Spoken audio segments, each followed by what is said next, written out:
Hello and welcome to another lecture on microeconomics.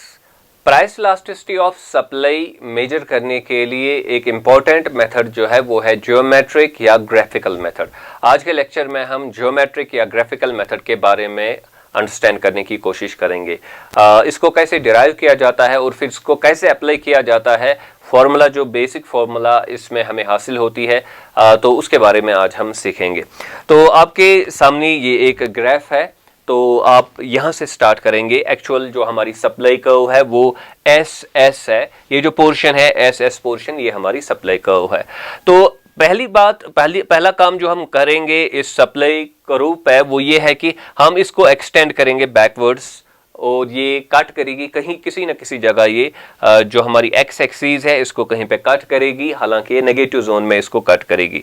बहरहाल ये हमारी फिर एक आइडिया, एक हाइपोथेटिकल सप्लाई कर्व बनती है एल से लेकर एस तक। अब फिलहाल जब एस से एस तक सप्लाई कर्व हमारी थी, तो उस वक्त भी हम देखते रहते हैं कि जब हम प्राइस चेंज करते हैं तो क्वांटिटी भी चेंज होती है, और इन्हीं दो के दरमियान जो परसेंटेज ऑफ चेंज है जब वो हम मेजर करते हैं तो उसी को हम प्राइस इलास्टिसिटी ऑफ सप्लाई कहते हैं। तो अभी हम उस पर फोकस करेंगे। देखिए, पहले प्राइस है P1 और क्वांटिटी जो है वो Q1 है। प्राइस इज P1, क्वांटिटी जो है वो Q1 है जो सप्लाई हो रही है सप्लायर की तरफ से। अब हमने प्राइस इंक्रीज किया और क्वांटिटी सप्लायर जो है वो भी इंक्रीज हो गई, तो हमारी जो क्वांटिटी है वो Q2 है, OQ2, और प्राइस है OP2।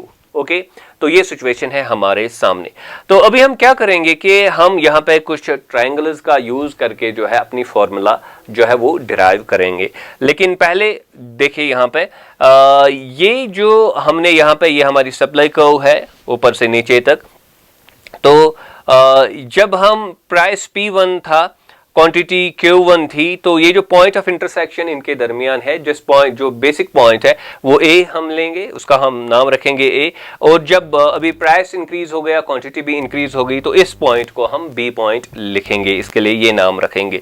और जब हम P1 से A से जो है आगे बढ़ेंगे, स्ट्रेट आगे बढ़ेंगे, तो यहाँ पे कहीं पे जो हमारी ये लाइन है इसके साथ ये कट करेगी, तो वहां पे इसको हमने नाम रखा है अब C। तो जो बेसिक फोकस आपने यहाँ पे रखना है वो एक्चुअली दो ट्रायंगल्स पे है। एक है A, B और C, राइट।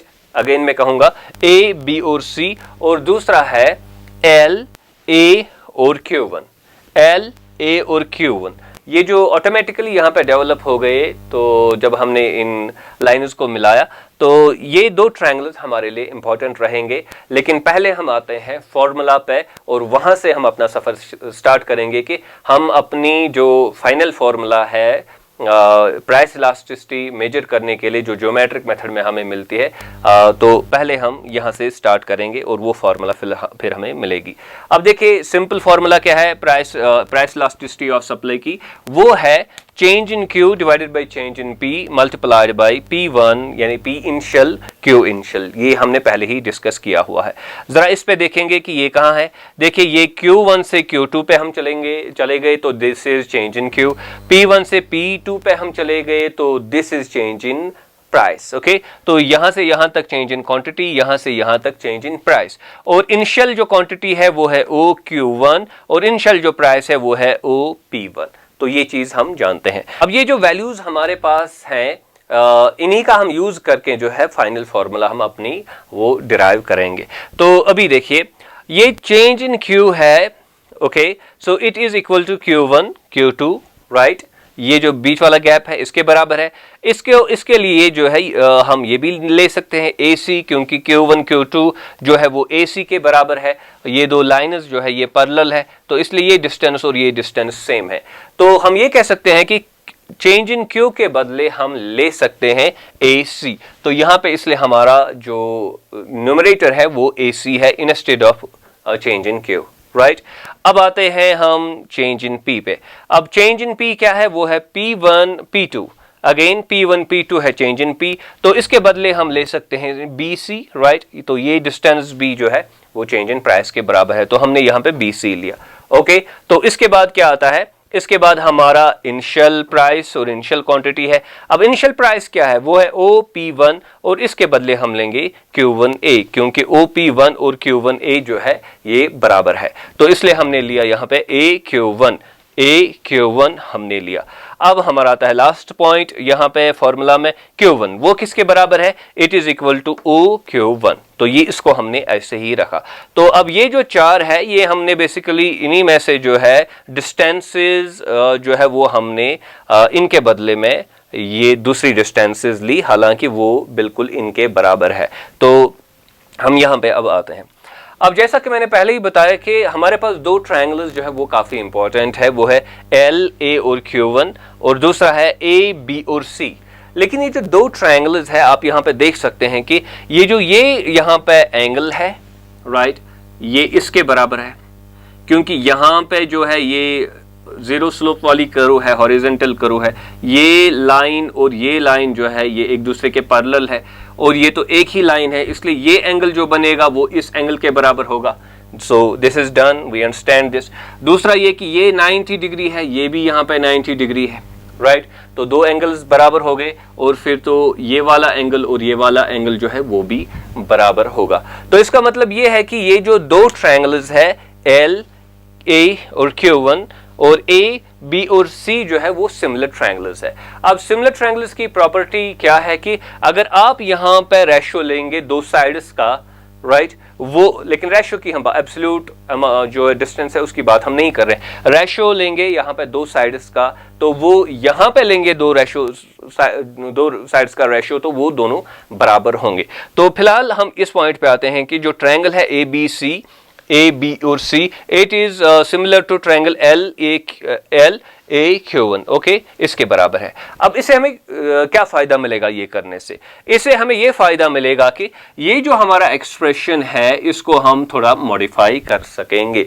वो किस तरीके से, अब आप यहाँ पे देखिए AC है ऊपर, ओके, AC क्या है, A जो है AC और फिर है BC, तो ये एक साइड है, ये दूसरा साइड है, this side divided by this side, ये हमारा एक ट्रायंगल है। अब यहां पे जो है ये बेस है, ये परपेंडिकुलर साइड है, ये जो दूसरा ट्रायंगल हमारा है LAQ1, इसका ये बेस साइड है और ये परपेंडिकुलर साइड है। मैंने कहा कि अगर हम इन 2 का रेशियो लेंगे, this divided by this, it will be equal to this divided by this, तो क्योंकि ये सिमिलर ट्रायंगल्स है तो इसलिए इसका रेशियो और इसका रेशियो जो है वो बराबर होंगे। अब इससे हमें क्या फायदा मिलेगा, हमने AC यानी कि इसको और BC डिवाइडेड बाय BC, इसके लिए सबस्टिट्यूट लिखा LQ1 यानी कि LQ1 ये वाली बेस, AQ1 और इसका जो परपेंडिकुलर साइड है, ओके। अब हम क्या करेंगे कि हम इसके बदले जो है ये वैल्यूज यहाँ पे लिखेंगे, ओके। अब इसके बदले ये वाले वैल्यूज हम यहाँ पे यानी कि लिखेंगे और ये डिस्टेंसेस हम यहाँ पे लिखेंगे। तो AC BC के बदले हम LQ1 AQ1 LQ1 AQ1, तो ये हमारा बन गई नई फॉर्मूला। ये जो प्रोसेस करते करते हम यहाँ पे अभी पहुंच गए। अब यहाँ पे एक इंपॉर्टेंट चीज जो आपने याद रखनी है वो ये कि यहाँ पे AQ1 न्यूमरेटर है, यहाँ पे डिनोमिनेटर है, इसलिए ये कैंसिल आउट करेंगे एक दूसरे को, राइट। तो हमारा फाइनल जो फॉर्मूला है वो क्या रहता है, वो है elasticity of supply is equal to LQ1 divided by OQ1, right. तो इलास्टिसिटी ऑफ सप्लाई जो है अब हम 2 डिस्टेंसेस से ही इसको मेजर कर पा रहे हैं। अभी तक जो ये सब प्रोसेसेस थी यहाँ पर रेशियोज इन्वॉल्व हो रहे थे और यहाँ पे 4 जो है वो कंपोनेंट्स इसके थे, लेकिन इसको हमने ऐसे प्रोसेस किया कि इसको हमने 2 ही कंपोनेंट्स में फॉर्मूला को रिड्यूस किया और अब चूंकि हमारे पास 2 ही कंपोनेंट्स है, एक न्यूमरेटर है दूसरा डिनोमिनेटर है, तो हमारे पास है LQ1। नाउ LQ1 कौन सी डिस्टेंस है, देखिए यहां से इस डिस्टेंस से इस डिस्टेंस तक, okay. So this is LQ1 और दूसरा क्या है, न्यूमरेटर क्या है, न्यूमरेटर है OQ1 यहां से यहां तक, यानी कि we have to divide this by this, और जब हम ये डिवीजन करेंगे तो हमें जो है वैल्यू मिलेगा इलास्टिसिटी का। तो अब जानते हैं हम, यहां पे गौर कीजिए क्योंकि यहीं पे हम इसको कंक्लूड करेंगे, LQ1 is greater than OQ1, वो तो हमें पता चला क्योंकि LQ1 डिस्टेंस ज्यादा है OQ1 डिस्टेंस से। सो दैट मीन्स के इसका वैल्यू जो निकलेगा एक्सप्रेशन का, इलास्टिसिटी ऑफ सप्लाई का जो वैल्यू निकलेगा it will be greater than 1। Okay, so here हम कह सकते हैं कि ये जो लाइन है, ये जो सप्लाई कर्व है, इसकी जो इलास्टिसिटी है that is greater than 1। Okay, अब ये बताइए कि अगर यहीं हमारी जो डिस्टेंस है वो यहीं होती, कुछ इस तरीके की कोई एक जो है सप्लाई कर्व हमारी होती, तो इसका मतलब क्या है? इसका मतलब ये है कि LQ1 is equal to OQ1, क्योंकि दोनों डिस्टेंसेस जो है वो फिर बराबर होती। तो अब अगर ऐसा होता तो फिर तो जो इलास्टिसिटी का वैल्यू होता वो 1 होता। यानी कि अगर कोई भी लाइन जो है ना इसके बीच में से निकलेगी, इन दो लाइन्स के एक्स एक्सिस और वाई एक्सिस के बीच में से निकलेगी, तो उस वक्त क्या होगा कि हमारी इलास्टिसिटी का वैल्यू जो निकलेगा, इलास्टिसिटी ऑफ सप्लाई का वैल्यू निकलेगा, that will be equal to 1। और फाइनली अब अगर जो LQ1 जो है, if LQ1 is less than OQ1, तो दैट मीन्स कि न्यूमरेटर बड़ा है, सॉरी छोटा है, और डिनोमिनेटर जो है वो बड़ा है। Numerator is small, denominator is large, and therefore the value will come less than 1. तो for example यहाँ पे जो है ये for example 4 है और ये 8 है, तो 0.5 निकलेगा यहाँ पे वैल्यू, क्योंकि डिनोमिनेटर ज्यादा है। तो इस तरीके से हमने फॉर्मूला को भी जो है वो डिराइव किया, और फॉर्मूला को फिर कैसे हम अप्लाई करते हैं वो भी यहाँ पे हमने सीखा। तो सिंपल बात आपने यही याद रखनी है कि भाई जो आपकी एक सप्लाई कर्व होगी उसको एक्सटेंड कीजिए, उसको यहाँ तक पहुँचाइए, या कहीं ना कहीं तो वो एक्स एक्सिस के साथ टच करेगी, या यहाँ पे या यहाँ पे या यहाँ पे, तो किसी भी जगह ये एक्स एक्सिस के साथ टच करेगी। फिर जहां पे ये टच करेगी वहां से लीजिए जो इनिशियल क्वांटिटी है वहां तक डिस्टेंस, और फिर जो है ओरिजिन से इनिशियल क्वांटिटी तक डिस्टेंस लीजिए, इन दो को कंपेयर कीजिए, और जो ये डिस्टेंस है जब आप एक्सटेंड करेंगे बैकवर्ड्स टू Q1 तक, जो ये डिस्टेंस है इसको न्यूमरेटर में रखिए, और ओरिजिन से जो इनिशियल क्वांटिटी है वहां तक वो वाली डिस्टेंस जो है वो डिनोमिनेटर में रखिए। तो इस तरीके से फॉर्मूला आपको मिलेगी, और उस फॉर्मूला के जरिए से आप जो है प्राइस इलास्टिसिटी ऑफ सप्लाई को मेजर कर सकते हैं। तो मुझे उम्मीद है कि ये जो कॉन्सेप्ट है ज्योमेट्रिक मेथड ऑफ और graphical method of measuring price elasticity of supply, ये आपने अच्छे से समझा होगा। Do subscribe to my YouTube channel Earnest Economics. Thank you very much.